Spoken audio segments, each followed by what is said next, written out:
So the goal of 100 million people by 2100 is driven by that underlying demographic and economic need. I do believe that we do have a culture, and I think we need to adapt. Anybody who comes in, my parents are immigrants, and they fit into the country before bringing their own cultures here. Canada's a very large country, second biggest country in the world. We could probably accommodate 100 million people. Where are we getting these immigrants from? They don't share our values. They don't share either of our languages unless they're Haitians. And as you can see, nobody down here speaks English or French. Where's my human rights? Where's my equality? Where's my diversity? I came here, this country, to study 11 years. I pay a lot of money. Every year, to go to Ottawa, I pay $40K. We are finally in the midst of a federal election campaign, something that could have been avoided if Justin Trudeau had simply stepped down as Prime Minister. But instead, he chose to drag the entire country into chaos. First, he resigned as a Liberal leader. Then he prorogued Parliament in the middle of a major crisis with the United States.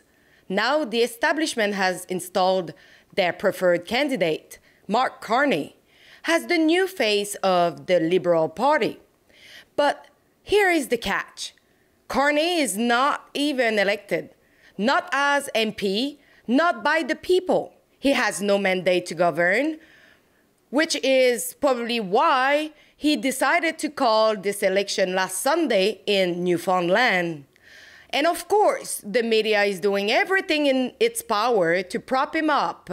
CBC and Radio-Canada are working overtime to shape his image, leading to a significant boost for the Liberals in the polls. But since the government is not ready to tell you who Carney really is, we will at thecarneyfiles.com. Now, let's talk about immigration. The Liberals have set an annual target of 500,000 permanent immigrants without even accounting for illegal and temporary residents. This reckless approach has thrown Canada into a housing crisis, overloaded our infrastructure, and contributed to rising crime rates. In Quebec, we are seeing more and more newcomers who are not even learning French.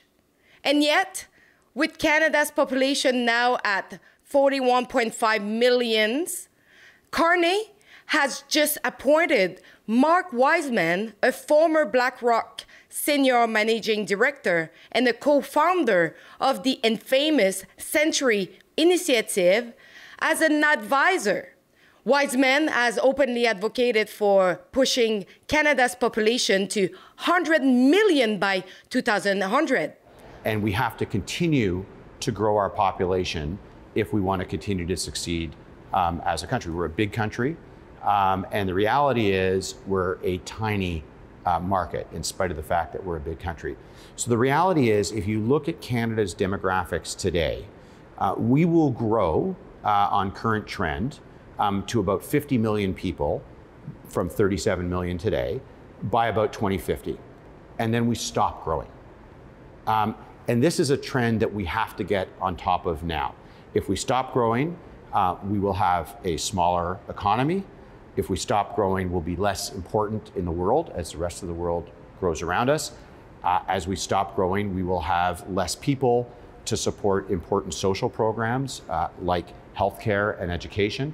So the reality is we can afford as a country to have more people, but what's even more important, we require population growth to be able to get us to where we deserve to be as a nation, and where our children and their children deserve to be as a nation. So the goal of 100 million people by 2100 is driven by that underlying demographic and economic need.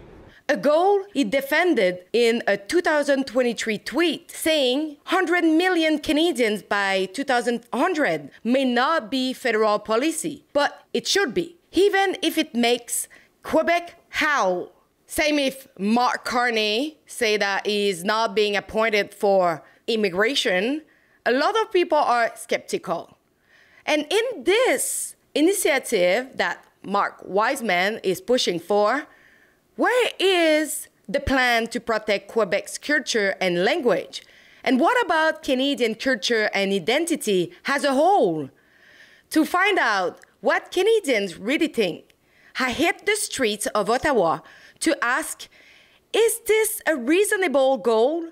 And will it actually be good for Canada? Let's check it out.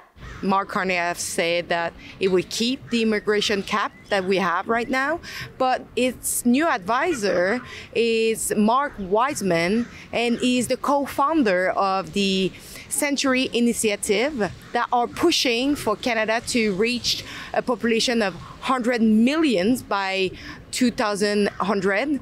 Do that concern you, that level of immigration? I'm an immigrant myself, so I'm really not sure. Yeah, so... You find that we have too much immigration right now? No, I think that Canada should have more population because of a big territory and like population is really small, and Canada can't really produce a lot of stuff, so... I'm not particularly concerned about increased immigration. No, I think we have plenty of space for people. I do believe that we do have a culture, and I think we need to adapt. Anybody who comes in, my parents are immigrants, and they fit into the country before bringing their own cultures here. Having our cultural identity from our different countries is important, but it must fit with the country first. Mm-hmm. You come here to become Canadian, not bring your culture here. We're having trouble as it is. Like, we're downtown Ottawa. There's a lot of homeless people and mental and drug issues, and we're not helping them. Mm-hmm. And we need to help us before we can help others properly. We brought in too many people to begin with. I mean, it seems to me like we brought in all these people, yet we don't have enough housing. We don't have enough jobs. What was the plan in the first place? How are we going to give these people great lives if we can't even look after our own people, you know? So.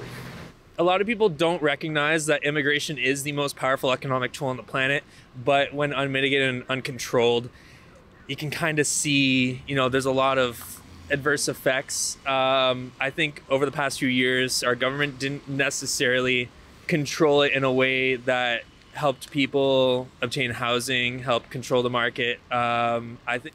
We should be concerned about it. I think hundreds of millions of Canadians is by far unattainable, unreachable, and not equitable for people who are trying to establish families in their late 20s, early 30s. But there's a lot more information that I'd need to make a clarified judgment and statement on that. Where are we getting these immigrants from? They don't share our values. They don't share either of our languages unless they're Haitians. And as you can see, nobody down here speaks English or French. I had the hard time, yeah. Yeah, I know. I do think that we have probably not prepared well enough for the immigration that we've accepted into Canada, but I do think overall immigration is good, and it has definitely impacted our economy in a positive and in some negative ways as well. Yep, I think it'd be good. Get the economies going again, because we're getting ripped off here with the Americans, so we need some more people coming in. Are we gonna take care of them with the housing crisis right now? Well, they'll have to look into that. I mean, yeah, that's another problem, but you know, I mean, what can they say? We still need people coming in here. Yeah, immigration is an interesting issue because we learn young to be accepting of it. They say you're leaning in a racist direction if you're against immigration, but I think it's complicated enough that it warrants some close examination. Like in particular, who exactly is benefiting from it? Is it something that we actually need? Or is it possible to have a growing population without immigration? Something about it does seem kind of suspicious. Why would you be so in favor of something unless you have some kind of motivation for it? And the motivations aren't really clear. They just say that it's a good thing, that we need it. So I think Mr. Carney admitted that the Liberals made a mistake. They went too fast in the previous regime, and I guess he's saying he's going to try to slow that down. I guess it's a matter of whether we trust he will or not. I'm all for immigration as a concept, but I also want to make sure that we're enabling them to have good jobs, right? We don't want them only going into the service industries and, small minimum wage jobs. We want them to also we want everyone to have the chance to have meaningful careers here in Canada. And I think that's also important to address. And so we can't just have as many immigrants as we want, even though that is, at the end of the day, we do want to have a multicultural country. I do think it's really important to address the other side of that coin, which is making sure that everyone wants to be here, has a good career, is able to support their families. Well, right now we're 40 million, and it's easy to think that, well, we're such a big country, we could support so many more people. But when 90% of our population is within, 10 or 100 kilometers of the border, how much room do we actually have is another good question. If we focus on building more infrastructure in smaller cities, until I see that, I don't think we can fit 100 million people here by 2100.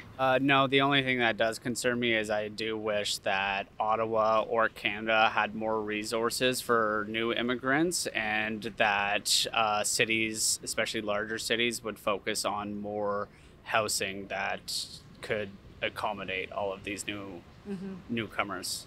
I don't think it's relevant. Obviously, Canada's a very large country, second biggest country in the world. We could probably accommodate 100 million people. People who were born in Canada are not necessarily taking interest in some of these professions. The universities don't always have enough places in medical schools for people that want to get in. There's a lot of things like that to unpack. So I don't think it's actually productive to sort of focus on one very specific factoid about someone saying we should have 100 million people. So I'm not Canadian citizen, first of all. I'm from Korea, but I've been here 11 years, almost going to be 12 years. So I assume myself as Canadian more likely than Korean. But this government, I don't know, past 9 years, let me ask whole Canadian, any something good happen? We can see the increased drug abuser, increase the alcoholic, increase the homeless, increase the suicide, increase of the teenager drug abuser. And what people actually think about, like, focus on, so it's Trump. Oh, he attacking us. Oh, he attacking us. I love Canadian.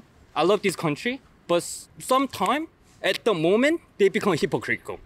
They want to be living well-being, healthy, rich country. But in a way, but I don't want to give up mine. But you have to give up on your thing because it's diversity, because it's equality, because it's human rights. Where's my human rights? Where's my equality? Where's my diversity? I came here, this country, to study 11 years. I pay a lot of money. Every year, to go to your Ottawa, I pay $40K. Whether or not a cap is useful, or whether or not it should be reduced, I think it has more to do with our ability to actually support these people to become well established in the country. So, like immigration's like is its positives and its negatives. That quickly would probably be difficult to achieve with housing and whatnot. I don't know.